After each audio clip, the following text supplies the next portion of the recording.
శాసనసభ సమావేశాలు ప్రజలకు ప్రయోజనకరంగా ఉండాలి. భవిష్యత్ సమాజానికి అవసరమైన శాసనాలు చేయాలి అన్న ఒక స్ఫూర్తిని ఈరోజు మీరు నిర్వాహకులందరూ నిర్వహించినందుకు మనస్ఫూర్తిగా మిమ్మల్ని అందరినీ అభినందిస్తున్నా.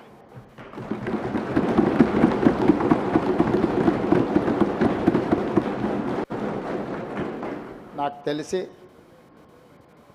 ఇలాంటి సమావేశాలు పర్టికులర్గా అండర్ 18 శాసనసభ సమావేశాలు దేశంలో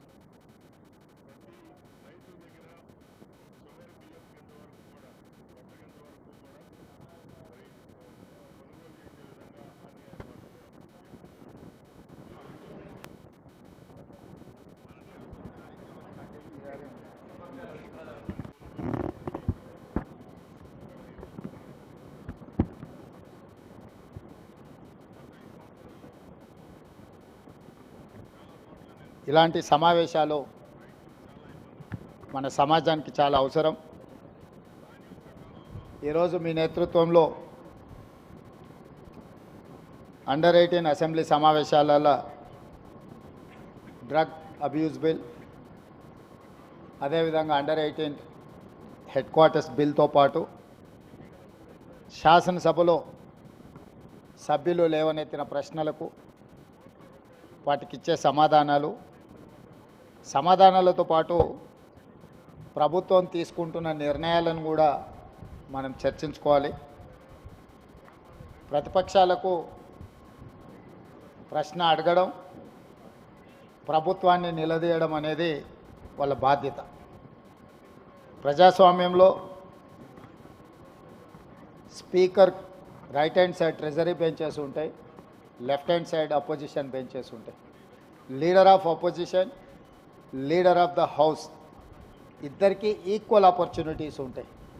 leader of the opposition issues లేవనెత్తడానికి ఎప్పుడైనా వారు చేయెత్తినప్పుడు స్పీకర్ గారు వారికి మాట్లాడడానికి, ప్రశ్నించడానికి అవకాశం ఇవ్వాలి. అదే సందర్భంలో లీడర్ ఆఫ్ ద హౌస్ బాధ్యతాయుతంగా ప్రభుత్వం యొక్క విధానాలను చెప్పాలి.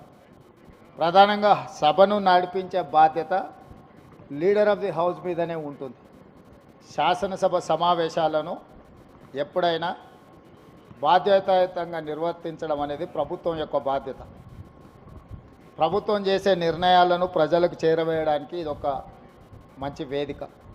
కాబట్టి ఎప్పుడు కూడా ప్రతిపక్షాలు ఒకవేళ సమస్యల తీవ్రతను బట్టి నిరసన తెలిపినా, ఆందోళన చేసినా కూడా ప్రభుత్వం సమన్వయంతో సమస్యలకు సరైన సమాధానం చెప్పుకుంటూ ప్రతిపక్షాలను సమన్వయం చేసుకొని సభను నడిపించడానికి చూడాలి. కానీ దురదృష్టవశాత్తు ఇప్పుడు రాష్ట్రంలో, దేశంలో జరుగుతున్న పరిణామాలు సభల్ని ఏ రకంగా వాయిదా వేయాలనే విధానంలో సభలు జరుగుతున్నాయి. కానీ మీ అండర్ 18 ఒక మంచి స్ఫూర్తిని, ప్రశ్నించే విధానము, జవాబు చెప్పే బాధ్యత, ఈ రెండింటిని కూడా స్ఫూర్తిదాయకంగా నిర్వహించినందుకు మిమ్మల్ని అందరిని కూడా మనస్ఫూర్తిగా అభినందిస్తున్నా.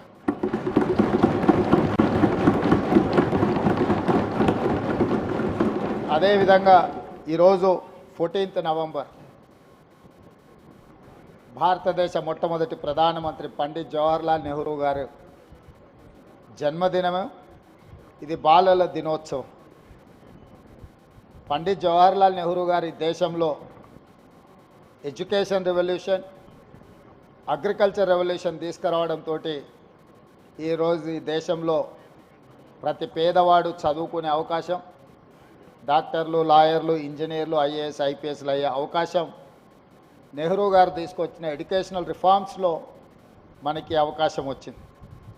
వారి వారసత్వాన్ని కొనసాగిస్తూ శ్రీమతి సోనియా గాంధీ గారు యూపీఏ చైర్పర్సన్గా ఉన్నప్పుడు రైట్ టు ఎడ్యుకేషన్ యాక్ట్ తీసుకురావడం ద్వారా ప్రతి వాళ్ళు చదువుకోవాలి, అది వాళ్ళ ప్రాథమిక హక్కు అని చెప్పి చట్టాన్ని తీసుకొచ్చి ఈ దేశంలో విద్యను ఖచ్చితంగా అమలు చేయడానికి సోనియా గాంధీ గారు, మన్మోహన్ సింగ్ గారు తీసుకున్న నిర్ణయాలు మనకెంతో ఉపయోగపడ్డాయి. ఈరోజు మీ సభలో ఈరోజు ఇక్కడ జరుగుతున్న చర్చలో డ్రగ్ అబ్యూస్ బిల్తో పాటు హెడ్ క్వార్టర్స్ అండర్ 18 బిల్తో పాటు ఇప్పుడు శాసనసభకు పోటీ చేయాలంటే 25 సంవత్సరాలు నిబంధన ఉన్నది.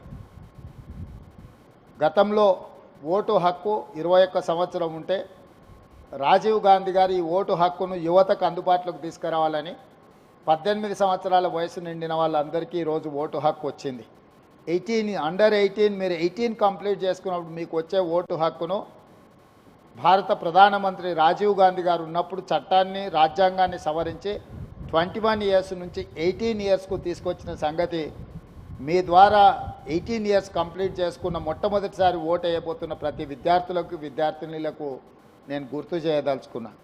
ఈరోజు ఓటు హక్కు ఓటు వినియోగించుకున్నప్పుడు మీకు ఆ హక్కు ఏ ప్రధానమంత్రి ఇచ్చిండ్రో కూడా మీకు తెలిసి ఉండాలి. అదేవిధంగా ఇంకొక బిల్లును కూడా ఇంకొక సూచన కూడా 21 సంవత్సరం నుంచి 18 సంవత్సరాలకు ఓటు హక్కును తగ్గించుకున్నప్పుడు ఎన్నికల్లో శాసనసభ పోటీ చేయడానికి 25 సంవత్సరాల నిబంధన ఉన్నది. ఈ నిబంధనను కూడా సవరించుకొని 21 సంవత్సరాలు పూర్తి చేసుకున్న వాళ్ళు శాసనసభకు పోటీ చేయడానికి అవకాశం కల్పిస్తే చట్టాన్ని సవరిస్తే యంగర్ జనరేషను శాసనసభలో రిప్రజెంట్ చేయడానికి అవకాశం ఉంటుంది. ఈరోజు 21 ఇయర్స్ కంప్లీట్ చేసుకున్న వాళ్ళు ఐఏఎస్లు ఐపీఎస్లు అయి జిల్లా అధికారులుగా పనిచేస్తున్నప్పుడు 21 సంవత్సరాలు పూర్తి చేసుకున్న వాళ్ళు శాసనసభ్యులు కూడా రాణిస్తారని చెప్పి నేను బలంగా విశ్వసిస్తున్నా, నమ్ముతున్నా. మీ రెజల్యూషన్స్లో తీర్మానం చేసి మీరందరూ భారతదేశ రాష్ట్రపతికి ప్రధానమంత్రి గారికి ఈ తీర్మానాన్ని పంపవలసిందిగా స్పీకర్ గారికి నేను విజ్ఞప్తి చేస్తున్నా. 21 సంవత్సరాలు ఓటు హక్కు ఉన్నప్పుడు శాసనసభకు పోటీ చేయడానికి 25 సంవత్సరాల నిబంధన ఉంది. ఓటు హక్కు 18 సంవత్సరాలకు తగ్గించినప్పుడు 25 సంవత్సరాలకు పోటీ చేసే నిబంధనను 21 సంవత్సరాలకు తగ్గించడం ద్వారా యువతకు మరింత ప్రాతినిధ్యము చట్టసభలల్లో ముఖ్యంగా శాసనసభలో అవకాశం కల్పిస్తే మీ యువతకు అవసరాలు ఏముంటాయి, స్పోర్ట్స్ రిలేటెడా, ఎడ్యుకేషన్ రిలేటెడా, ఎంప్లాయ్మెంట్ రిలేటెడా, మిగతా ఇష్యూస్ని అన్నిటిని కూడా సభలో చర్చించడానికి అవకాశం ఉంటుంది. కాబట్టి ఈ రెజల్యూషన్ కూడా ఈ మాక్ అసెంబ్లీలో పాస్ చేసి మీరు ఈ సభను జరిపిన విధానాన్ని, ఈ సభలో చేసిన తీర్మానాలను రాష్ట్రపతికి పంపిస్తే తప్పకుండా వచ్చే పార్లమెంట్ సమావేశాల్లో ఈ అంశాన్ని ప్రస్తావించాల్సిందిగా ఈ తెలంగాణ నుంచి ప్రాతినిధ్యం వస్తున్న పార్లమెంట్ సభ్యులకు కూడా మీరు ఈ లేఖ ఇవ్వండి. తప్పకుండా పార్లమెంట్లో వాళ్ళు లేవనెత్తడానికి అవకాశం వస్తుంది అని సూచన చేస్తూ ఇంత మంచి సమావేశాన్ని ఏర్పాటు చేసి